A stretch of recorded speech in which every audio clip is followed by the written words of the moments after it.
Welcome back into another props video. Give me a touch on the top prop bets in NBA on Monday. It's a small 2-game slate, so let's go ahead and get into that. But first, let's get into a quick recap of yesterday. And really what I mean is just in general. So on a bit of a good stretch right now, really one bad day on Friday. The rest of the days have been profitable days. So hopefully you guys have been able to take advantage of that. Have this current sweat going on for underdog. And that's kind of the weird thing lately is that I had a bunch of small bad beats on PrizePicks that have been adding up, whereas really up until today, and I'll touch on in a second, underdog, that really hasn't been happening. And so if this one hits, that'd be a pretty big win. But this was the bad beat that I'm talking about here. Najee Harris got stuffed on a 4th and 1. It was a play right after Kenny Pickett got injured, and he never returned to the game. I think you can make a good case that that game is probably a little bit different, and 2 reasons. 1, the game was delayed by 2 hours, and 2, Pickett being injured. Trubisky got it going on the last drive, garbage time. We know Trubisky's not that good of a quarterback. Really did come off, feel like a bad beat, and it's probably at least 40 units lost with Harris not scoring a touchdown there or getting over 9.25 for a fantasy score. But all in all, the data crushed it for underdog and PrizePicks as well.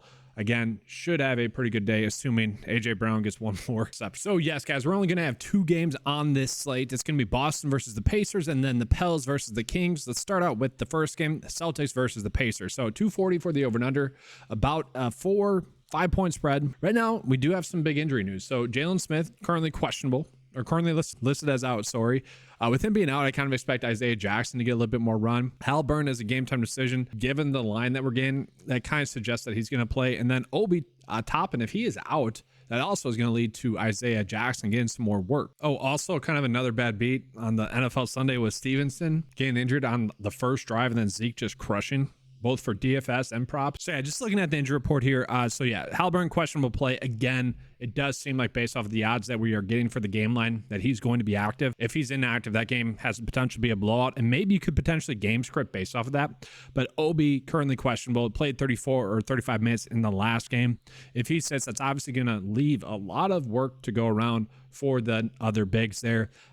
Aaron Naismith is someone that would probably get some more work. We can see he's been playing a little bit better, especially with Jalen Smith off the court. Jordan Morra is someone that goes out and just shoots the basketball a ton, and he could be a candidate for more minutes. But I really think it's just going to come down to Isaiah Jackson getting, a little bit more run. And as you guys will see, he is a point per minute type player. And just looking at kind of the RotoWire estimated chance to play, Obi is more likely than Halliburton to play. Again, I don't think we'd begin those lines if he was going to sit. So guys, currently we're not getting any lines for the Pacers, but I do just want to quickly touch on what would happen if Halliburton is out. And it's a little bit shocking that they're not giving us any Halliburton props. Actually, let me take a peek on Underdog as well. Yeah, they're not giving us any either. So with that, like the player that benefits the most with Tyrese Halliburton off the court is actually Bruce Brown in terms of usage. His usage goes up about 8%. His points go up to 21 points per 36. Rebounds and assists don't really change, but does average about 10 more fantasy points per 36 as well. His shot attempts go to about 7 3-balls attempted, and then also about 15.7 shot attempts attempted as well. So he is statistically the biggest beneficiary, and it makes sense. Point guard, small forward eligible. He could step up into that point guard role. But then the next player that benefits the most is actually Andrew Nembhard. What we'd want to figure out is kind of what the projected minutes are going to be for him specifically, because he is someone that on a points per minute basis has crushed this season. You guys can just see that right here based off the game log. And so hopefully you guys are familiar. I'll just use this as an example. Derek White, click on him, drop down, and you guys are going to see that this will populate. But right now, because it's the day before, we're not getting any projected minutes. That is something I would encourage you to come in and look at for Andrew Nembhard when or if those props are made available, because if he's projected to get 30 or so minutes, he should crush. He averages 11.2 assists per 36 with Halliburton off the court. So that's a prop you could potentially even bet if Halliburton's on the court. If the assist prop is set at about his average of 4.5, you could bet the over there, because regardless, that game, I would say more or less has the potential to be a blowout going against Boston regardless. And he should still get run. He's been highly efficient lately. And I think this might correlate a little bit with Jalen Smith as well being off the court, where they just shifted to a slightly smaller unit. Now, Obi Toppin, someone that does get some run as well with Jalen Smith off the court as well. But those are the 2 that should benefit the most with Tyrese Halliburton off the court. But with that, let's just go ahead and get into Boston.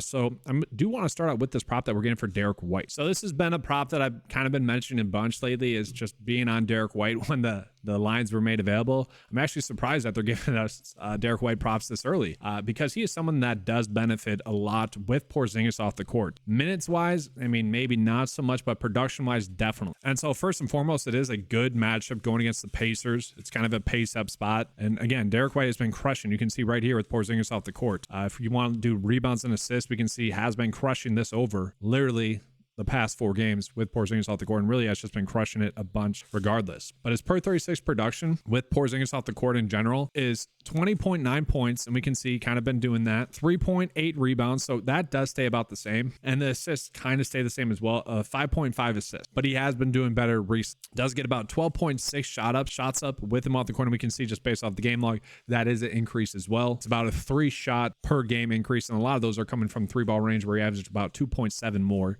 shots from the 3-ball range. He does get about a 6% bump in usage and about 9 bump in his fantasy. So he is someone I think we could be looking at there just in general. And it's really just figuring out which prop we want to go with, because we are seeing that a lot of his props are seemingly a little bit undervalued. If you want to go with over assists, you could. Points is probably the biggest one.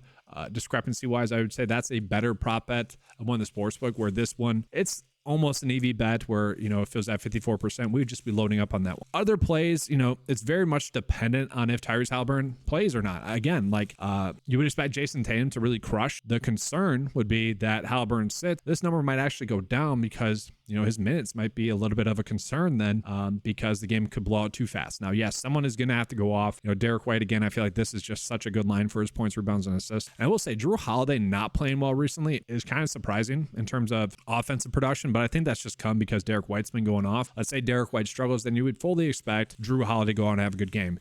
Again, though, this is going to be a very good pace-up spot going against the Pacers, so I kind of would expect him to have a good game. We really don't have to worry about the minutes with him as well. And so again, these lines that we are getting are just fascinating in the sense that we are getting them. Like, this could very well be a blowout, and maybe Tatum doesn't get his over. Jaylen Brown, same thing. Derek White, same thing. Now, he's been crushing. Kind of feel comfortable with him. Drew Holiday could get there. So very interesting that we are getting those. So it honestly could be a situation in which Haliburton plays and you want to bet all their overs. Haliburton sits and you want to bet their unders. Like, that could very well happen. Like, I do expect some of these lines to change. Again, I think Derek White's going to be the best, but one player that we're not getting any props on just yet, I believe, is Al Horford. So I do want to mention him as well. And it's worth calling out, guys. I am doing this video pretty early. I want to get this coverage out to you guys. And Al Horford has been someone that's been crushing as well with Porzingis off the court.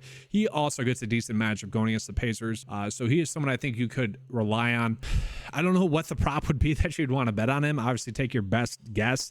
Rebounds should be kind of solidified at his average. Assists are definitely fluky. The points should go up as well, but I hope we get fantasy score prop tomorrow. And he'd probably be someone that I'd want to bet the over fantasy score on, especially if it's around 24, maybe even 25, because the minutes have been increased for him. And then we're going to get some blocks and steals out of it. And so let's look at this other game that we got. We got the Pelicans versus the Kings, a 4-point spread, 235 for the over and under. Looking at the injury report, we do know that CJ McCollum game time decision, and that's huge. And then we also do know that Larry Nance still out, so J-Val still going to be a good play for us. Looking at the Kings, we don't really need to worry about this too much. So all in all, should be an easier game to figure out. We will take a quick peek at the projected starting lineups. Yeah, CJ McCollum should be good to go in this game, and I think that's probably why we're getting the lines that we are getting. So thankfully, should be able to predict what to do in this game as well. And so right away, we are getting a decent prop here with Brandon Ingram, where the average sportsbook line would be favoring the over at 21 points, 21.2 points. So right now, that is seemingly going to be a good prop. The projection data does like it at 21.7, and maybe once we get the minutes in there, that's going to adjust even a little bit more. So let's go and take a peek at that. So Ingram is someone that we can typically rely on to get his shots up. Now, one kind of concern is that with McCollum and with Zion back, we don't know how many to expect from him. And in a weird way, we can take a peek at the data with all three of those players on the court, which we really haven't seen over the past year and a half. And like, yeah, we're getting 90 minutes in the sample. It's kind of crazy. But with all three of those players on the court, Brandon Ingram still has a 21% usage rate, averages only 13.5 shot attempts. That is a concern. Only averages 14.7 points. But this game is supposed to be higher scoring, and so that is where I could see potentially betting the over, but that is also why the number is lower than his average, because with all three of those players on the court, he is someone that could potentially not get there. Now, that's a good EV bet. I'm perfectly fine taking that right now, hoping, and heck, if CJ McCollum's out, but hoping that it hits. Another decent one that we have is CJ McCollum for over rebounds and assists. CJ McCollum averages 6 assists per 36 and 2.4 rebounds. So that's basically right there.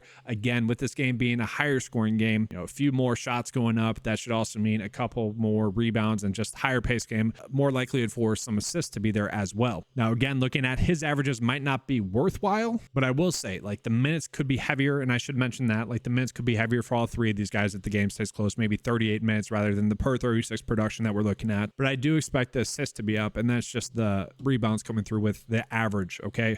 Again, these numbers are going to be a little bit lower or a little bit higher than what the lines are coming in at because they're all three going to be on the court. Three-pointers made for CJ McCollum, I actually don't mind. He does average 3.6 made per game, and so that'd be a good sportsbook bet for the over.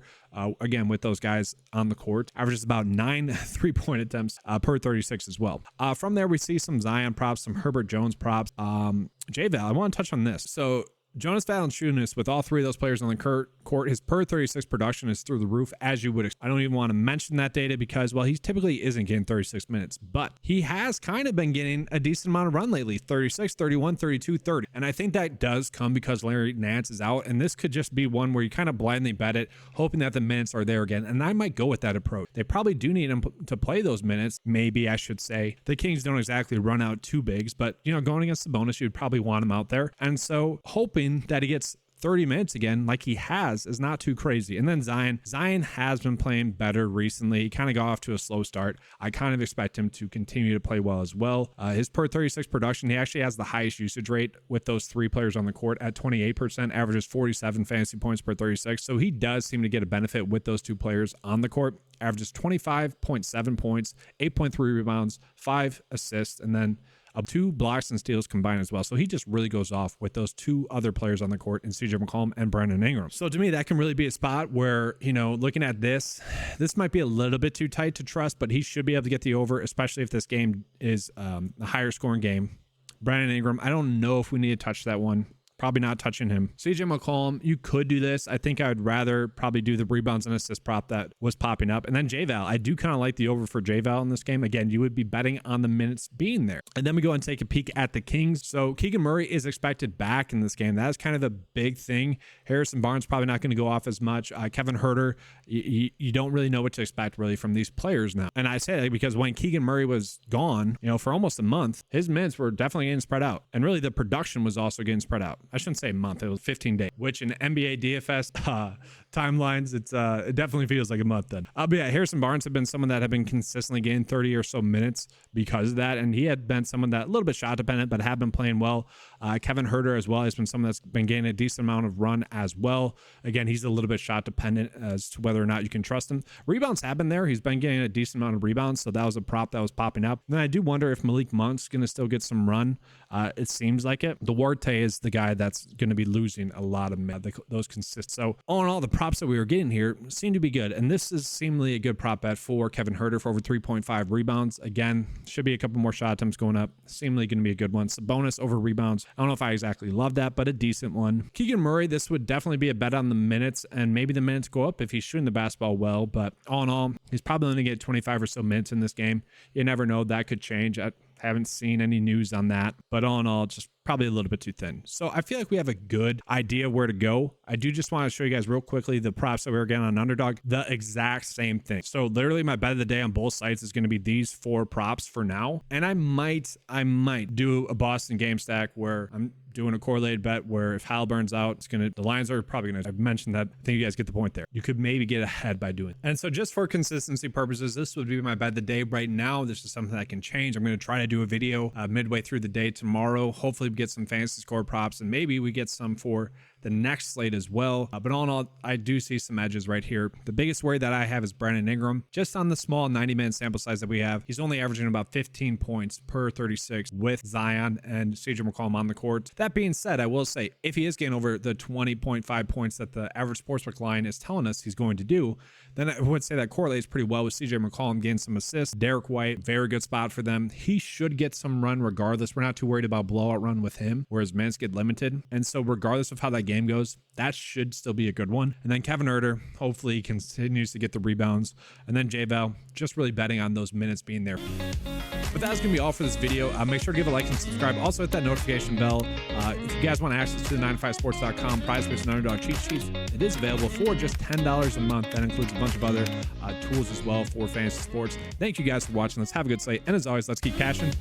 Oh, guys, by the way, yes, that stack on Underdog did just cast. Let's go. Let's go. All right, thanks for watching, guys.